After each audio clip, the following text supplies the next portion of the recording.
Mesdames, Messieurs, amis téléspectateurs, bonjour.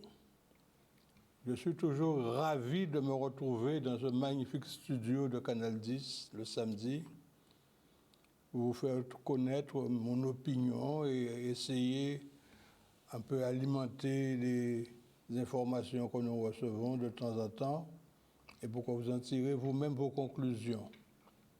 Je me souviens dans ce studio, mon ami Ibo Simon, mon vieux camarade qui se retrouvait dans le petit coin au fond et qui interpellait depuis son siège le technicien qui se trouvait à l'étage. « Hé, technicien, voyez tel butin !» Mais ça, c'est fini. Maintenant, nous sommes dans un magnifique studio. Tout est numérisé. On est au petit soin, disons. Vous avez bien compris, avant de l'émission, on a retrouvé cette chanson créée par notre ami Rudy Benjamin, la mélodie porcelaine, comme il a déclaré lui-même. Eh bien, je consacre cette émission à Rudy. Nous l'avons déjà fait dans un précédent numéro de Canal 10, mais là, je vais compléter ce qui a déjà été dit. Qui était Rudy Benjamin? Rudy Benjamin est le fils de mon ami Michel Benjamin. Et qui était Michel Benjamin? C'était un surveillant de lycée Carnot et qui se déplaçait avec son ami Tomiris dans une Citroën, une fourgonnette Citroën pour sillonner les allées du lycée. Rudy est le petit-fils d'un grand cycliste, un grand champion cycliste, René Machicler, parce que sa maman est la fille de René Machicler. René Machicler résidait à Pointe-à-Pitre, juste derrière l'endroit où on a construit l'immeuble des fonctionnaires actuellement. Pourquoi je vous dis tout ça? C'est parce que ce sont des gens que je connais bien. Je connaissais la sœur de Madame Benjamin, qui était elle-même aide-soignante au centre hospitalier, et Hector et toute la bande, quoi. Ce sont des amis. Tout ça pour vous dire que l'événement de la mort de Rudy m'a laissé perplexe. Comment l'ai-je su? Je suis membre de la FAP, Force abémienne de progrès, dont le président c'est Éric Jalton. Mais je suis aussi vice-président du conseil de développement de Cap Excellence. Et vous savez que Cap Excellence a financé et était partenaire du carnaval dans sa région, c'est-à-dire Pointe-à-Pitre, Abîme, Memao. J'ouvre mon portable et je lis un message qui m'a été envoyé par Éric Jalton. Alors, je vois Éric Jalton et je vois à côté de lui Rudy Benjamin, une photo de Rudy Benjamin. Alors, j'ouvre le maximum le portable pour ouvrir les lettres et je lis les condoléances d'Éric. Alors, je me pose la question, est-ce qu'Éric pas une fou? Spontanément, c'est ce qui me vient à l'esprit. On dit, mais Éric peut-être à Rudy, pas moi quand même. Pourquoi condoler ça, Rudy? Alors je m'attarde et je lis le texte complet et je constate qu'effectivement, Rudy Benjamin est mort. Je suis entré dans un profond regret même. Pourquoi je vous dis un regret? C'est parce que le lundi gras, j'ai tenté désespérément d'avoir Rudy Benjamin au téléphone pour le féliciter pour sa symphonie porcelaine. Je n'ai jamais pu le joindre. Et c'est pour moi un regret. Parce que je suis persuadé que si je l'avais rencontré au téléphone, on aurait discuté comme on avait l'habitude de se faire. Et peut-être qu'il serait resté vivant. Je n'en sais rien, mais peut-être. Comment suis-je arrivé à Rudy? C'est lui qui est venu vers moi. il était à l'époque directeur, enfin responsable de Dissonance qu'il a créé. Et vient me voir chez moi, à ma résidence, à Rézé, où j'ai résidé un temps à la rue Sainte-Anne, et vient me voir à la rue Sainte-Anne avec le bassiste de Dissonance. Que me dit-il?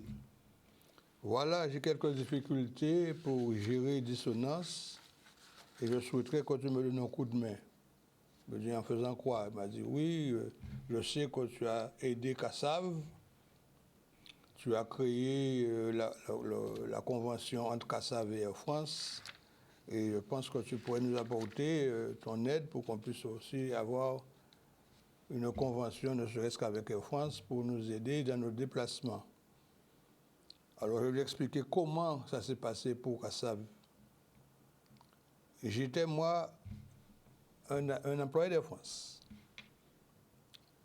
Je suis, comme je vous l'ai dit, logisticien. J'ai fait les études au CESRA, le Centre d'études supérieures de transport et de logistique. Et une offre m'a été faite par Air France. Donc, je suis entré à Air France. Mais précédemment, j'avais créé d'abord ici une société de transit qui s'appelait TTA, Tout Transport Aérien. Et j'étais à l'époque un gros client d'Air France. Et voilà qu'on me fait une proposition pour entrer à Air France. Je discute avec le directeur général, monsieur, c'était un Corse à l'époque, et il me dit, voilà, nous avons une place à combler là, qui est l'adjoint au chef d'exploitation. Et nous voulons vous proposer ce poste. Je lui dis, d'accord, je vais voir, quelles sont les conditions. Il m'a donné les conditions. Et je me suis retrouvé agent d'Air France, responsable adjoint du fonds de l'exploitation, le centre d'exploitation d'Air France.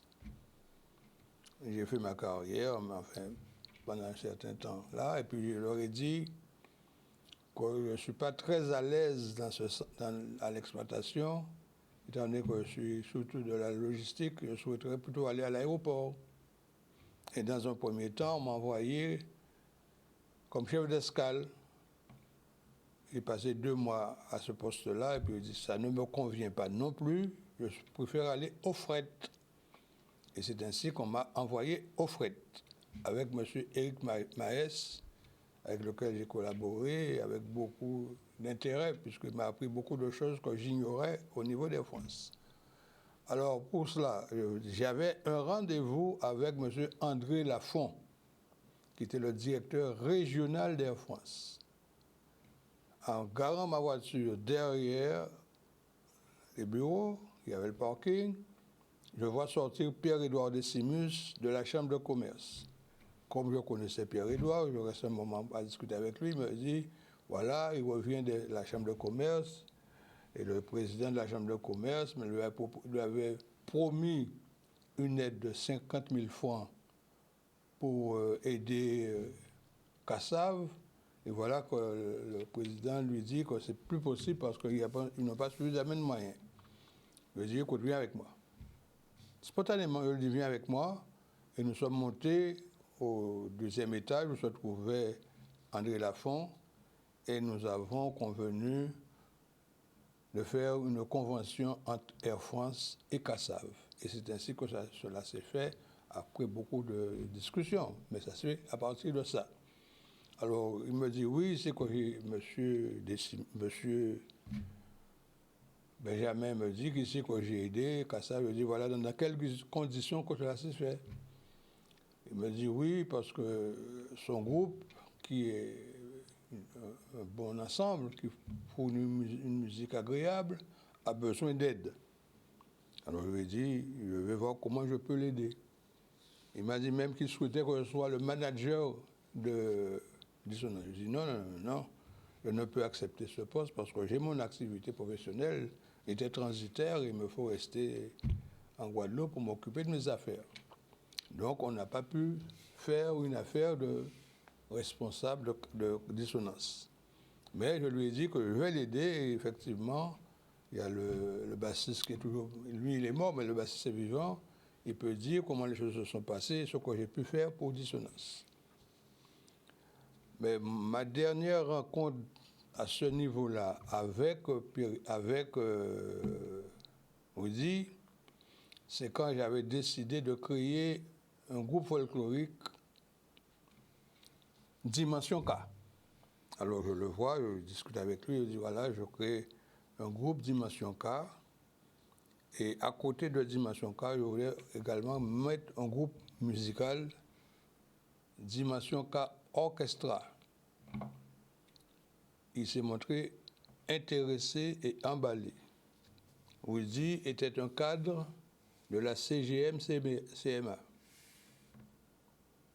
Moi, j'étais un docker de la CGT, la Compagnie Générale Transatlantique, et il a eu connaissance de mon temps en tant que docker, et nous avons discuté de son métier. Et je lui ai dit que j'apprécie beaucoup ce qu'il fait pour le carnaval, et que si je crée cette association Dimension K, j'aurais aimé qu'il soit intégré pour nous apporter ses connaissances. L'association a été créée, je ne suis pas le président, c'est la fille de Madame Serac qui en est la présidente, mais nous avons commencé petitement, je dirais, à faire des choses, et Dimension K continue, mais Dimension K Orchestra n'a pas été créée. Pourquoi je vous en parle? C'est parce que la façon dont il est mort m'interpelle. Et dans mon interpellation, je vous envoie au film Orfeo Negro, qui était tiré d'un roman d'Albert Camus. Rappelez-vous que Orfeo Negro s'est fait dans le cadre du carnaval du Brésil. Et à la fin de ce film, les Mao Mao, comme on les appelait, ont pris la tête des deux principaux acteurs de l'époque, c'était Bueno Melo, qui jouait le rôle d'Orphée, et Marpessa Down, qui jouait le rôle de Eurydice. Et ces deux personnes ont été tuées par le carnaval. Rudy, dans son domaine, dans son activité, le carnaval était un génie. On doit le reconnaître et l'admettre. Mais les génies souvent perdent leur tête. Icare était un génie, mais s'est fait brûler les ailes en volant tout près du soleil. Rudy a fait des choses qui pouvaient défier Dieu. Je le dis comme je le pense. Je suis franc-maçon. Je vous dis, il a défié Dieu. Et j'élabore de ce que je dis là. Il a pris les conques de Lambie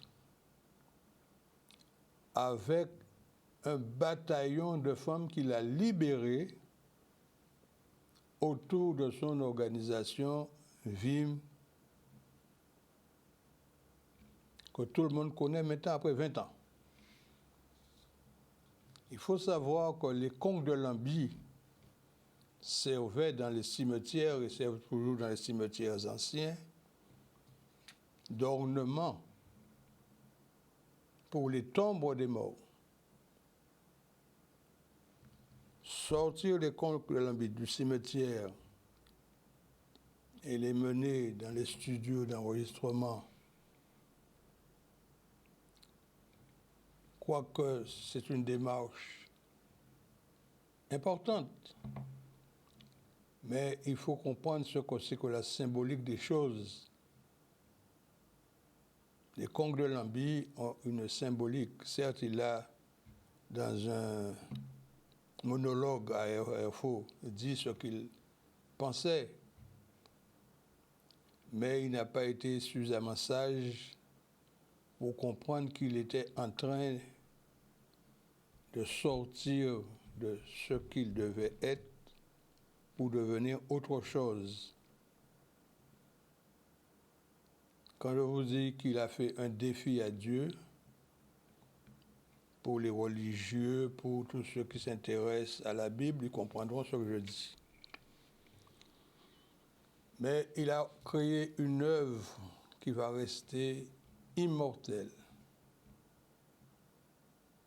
C'est le cas de le dire. Cette musique, je me souviens aussi, lors d'une discussion que nous avons eue sur le plan de la musique, il me dit, mais c'est toi qui as fait l'album de 4 têtes. Je dis, oui, c'est moi. Mais tu as composé une chanson, mais tu n'es pas musicien. Je dis, qui t'a dit que je ne suis pas musicien? Il me dit, mais je sais que tu n'es pas musicien, personne ne me parle de toi comme musicien. Je dis, mais les gens ne savent pas ce que je fais. Alors je lui ai annoncé, c'est moi qui ai créé Universal, l'orchestre Universal. Si je ne suis pas musicien, j'ai créé un orchestre, il y a quand même quelque chose qui ne colle pas là. Il m'a dit, mais c'est pas seulement ça, mais le morceau que tu as mis sur l'album de 4 têtes, Solange, mais c'est une très belle chanson. Je lui ai dit, mais ça s'est passé très, très brièvement. Hein. Comme j'avais demandé à Patrick Jean-Marie, qui est le directeur de 4 têtes, de préparer des chansons, moi je lui fais un album. Et quand il m'a dit qu'il fait l'album, qu'il est prêt pour l'album, je l'ai emmené au studio d'Ampierre, le studio d'Ampierre, et nous avons rendez-vous à 14h pour faire l'album. Mais pendant que nous étions là, j'ai dit à Patrick que moi j'ai un titre. Il me dit quel titre? Il dit oui, j'ai un titre. Et je lui ai sifflé le titre. Il a pris ça là, au piano. On a fait une petite séance là. Il a appelé François Luther, le saxophoniste, pour dire François, on va ajouter ce morceau-là. Et non seulement je lui ai donné le titre, mais j'ai mis l'arrangement. C'est moi qui ai créé l'arrangement du morceau. Et Woody m'a dit, mais comment? Tu n'es pas musicien, tu as fait un tel morceau, tu l'as arrangé. J'ai dit, mais je ne suis pas musicien. Qui t'a dit que je suis musicien? Je ne suis pas musicien. L'inspiration est venue. C'est Dieu qui donne l'inspiration. L'inspiration est venue, j'ai fait ce morceau. Et comme je voulais imiter un grand musicien à présent,